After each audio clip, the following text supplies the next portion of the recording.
Hirosunmeji. Comienza una nueva vida en la Tierra. Hace mucho tiempo, cuando Hirosunmeji descendió a la Tierra, dejó atrás los recuerdos de su existencia celestial. Sin embargo, su camino en este nuevo reino no fue fácil. La incertidumbre lo rodeaba, y a pesar de los sacrificios que había hecho, se encontró vagando sin rumbo, buscando dirección. Este sufrimiento era el efecto de la maldición de la Madre de los Obstáculos, una fuerza que le imponía pruebas antes de que pudiera descubrir su verdadero propósito. Así, se convirtió en un viajero, moviéndose de pueblo en pueblo, ofreciendo su sabiduría y practicando la adivinación de Ifá en cada lugar al que lo llevaban sus pies. Era un hombre de conocimiento, pero incluso el conocimiento por sí solo no era suficiente para protegerlo de los desafíos del destino. Un matrimonio y una prueba de verdad.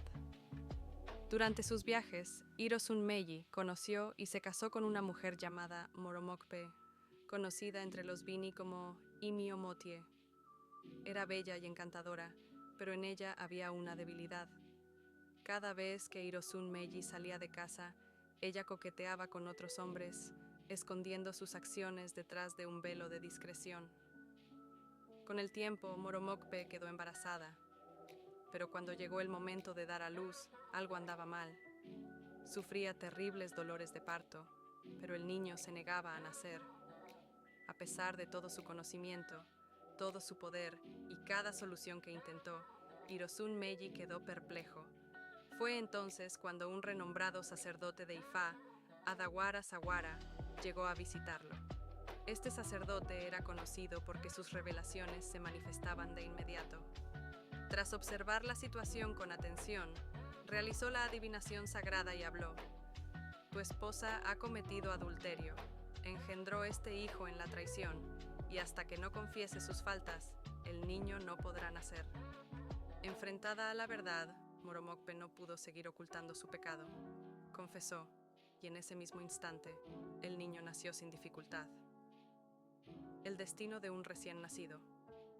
Al séptimo día, Hirosunmeji regresó a Adawara Sawara para consultar sobre el destino de su hijo. El sacerdote le dijo: «Tienes un buen hijo, un niño de gran potencial, pero su camino no estará libre de obstáculos. Para minimizar sus dificultades, debes hacer un sacrificio, un gallo y un macho cabrío, para alinear su destino y aliviar sus cargas». Así, el niño fue llamado Ifamude, o como lo conocían los Bini, Ihasaimbo. A medida que creció, se hizo evidente que era fuerte, astuto y lleno de dones, como un boomerang, Ekpede, siempre regresando, siempre encontrando su camino. Pero con la grandeza viene la responsabilidad. El sacerdote advirtió que Ifamude jamás debía entrar en el bosque en los días de descanso, pues hacerlo podría llevarlo a encontrarse con su espíritu guardián, un evento que podría cambiar su destino para siempre. Su madre, Deji, amaba a su hijo profundamente, pero el destino aún tenía lecciones que enseñarle. El día de las cabras cantantes. Un día fatídico, Hirosunmeji se había ido a la granja y Deji había salido al mercado, dejando a Ifamude solo en casa. Aburrido y travieso, subió al techo con su boomerang en mano, esperando matar el tiempo. Entonces, para su sorpresa, algo extraño ocurrió. Las cabras de la casa comenzaron a transformarse. Aparecieron en el patio, pero esta vez no eran cabras comunes. Vestían la ropa de su madre, sus túnicas, sus faldas, sus pañuelos, y de repente comenzaron a cantar al unísono: «Uya belebele takokodeyi, lo oja, eran gule okbedok pasheba eye, gule ekbedok pa seye, uya belebele takoko». El significado de su canto era claro. Se lamentaban de que Hirosunmeji y Deji eran demasiado mezquinos, pues no ofrecían ni una sola cabra, ni un solo ave para honrar a sus ancestros. Ifamude se quedó congelado. Entonces, la rabia lo consumió. Saltó del techo y corrió al santuario sagrado de Ogún, donde su padre guardaba las herramientas divinas. Allí, tomó una poderosa herramienta de hierro de Ogún, imbuida con energía espiritual. Con decisión y sin dudar, golpeó a la cabra líder, aquella que cantaba con más fuerza. Las demás cabras entraron en pánico y huyeron, llevándose consigo la ropa de su madre y desapareciendo en el bosque. El impacto de sus acciones. Cuando Deji regresó del mercado, quedó horrorizada. ¿Dónde están mis ropas? Descubrió que todas sus prendas habían desaparecido junto con las cabras. Solo quedaba una cabra muerta en el patio, y Famudé, aún tembloroso, le contó todo. Pero no podía ir tras las cabras. Era un día de descanso, y él había sido advertido de no entrar al bosque. Cuando Hirosun Meiji volvió de la granja, escuchó la historia con calma, pero en lugar de enfurecerse, dio gracias a los ancestros.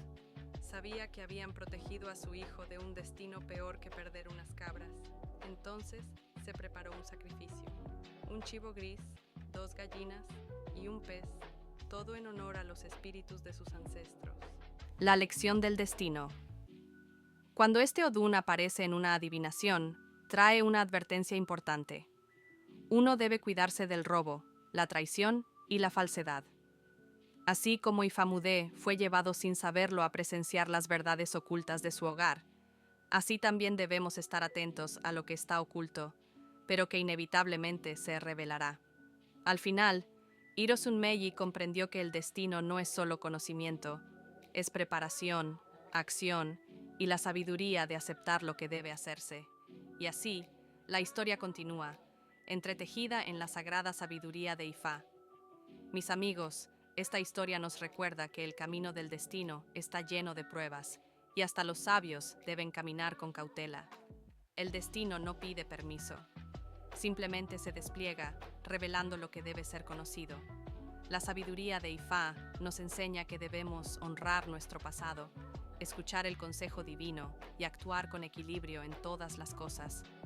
Si disfrutaste esta historia y sus enseñanzas, no olvides darle me gusta a este video, compartirlo con aquellos que valoran la sabiduría ancestral y dejar un comentario abajo. ¿Qué lección te dejó este relato? Me encantaría conocer tu opinión. Suscríbete para más historias sobre la mitología yoruba, la sabiduría y el destino.